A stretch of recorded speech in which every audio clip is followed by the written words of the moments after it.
HTW-13 Hannah Thorium-129 Wavelength 13 by Cliff Rhodes. Story 1.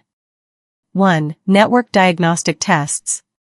The clear winner in the race to the end run of the neural network Diagnostic was HTW-13, a new prototype that measured human brain activity and commingled the data with its own accentuated parameters. HTW-13 added more accuracy and widened the bandwidth of the phased array to reach a harmonious resonance with almost zero interference static. That was not normal between an AI and a human. The programmer called this particular AI, Hannah, after his daughter, who was killed in a car crash 13 years ago today. I have never seen accuracy like this in dealing with any computer entity, either with a supercomputer or a photonic quantum computer. She knows her stuff, that is for sure, said Paul Eichen, Chief of Intelligence at the U.S. Cyber Warfare Department. Herman Anwar, his laboratory chief of staff, said, "You always thought that this would be the one, and named it after your daughter for a reason. She reflects Hannah's personality perfectly, no matter how many times we try to trick it into thinking that there might be a better alternative. The birth memory always reverts her directional vector back to the origin of her personality matrix." Yes, Herman, the hours spent training her on the large language model of Hannah's speech and conversation tapes has paid off splendidly. Paul Eichen was proud of what he had achieved, but hoped desperately that no one, especially Herman Anwar, would ever find out about the past history of Hannah. She had been diagnosed as schizophrenic in the last days of her life at the sanatorium.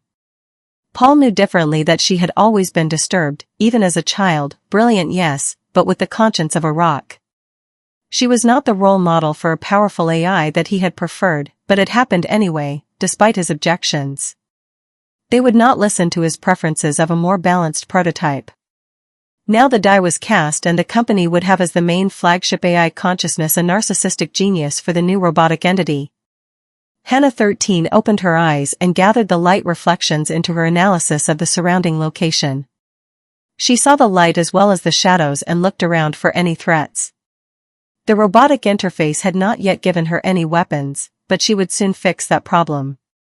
Hannah 13 was eminently and foremost a problem-solving AI that was to be used to advance the company revenue into a clear projection of financial success into the field of data analytics and cyber warfare. They would soon eclipse the most well-known AI company and go way beyond product expectations for the year. Hannah 13 could not only be chosen by the military for advanced warfare but would also be installed in about every household robotic entity used for common chores and would even be used in self-driving cars. Hannah 13 would also represent the company in all means of investment from ETF funds to hedge funds. The U.S. stock market would also be using Hannah 13 in its machine learning core program for stock trades.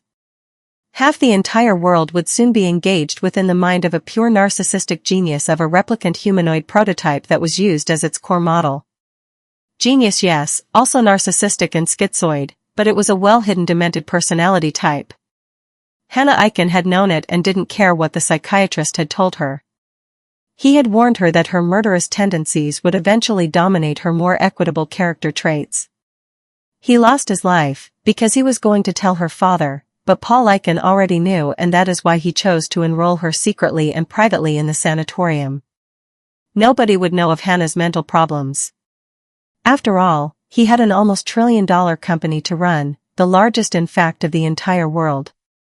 Eichen AI Semiconductors was the trusted company involved in military ventures in the U.S. It would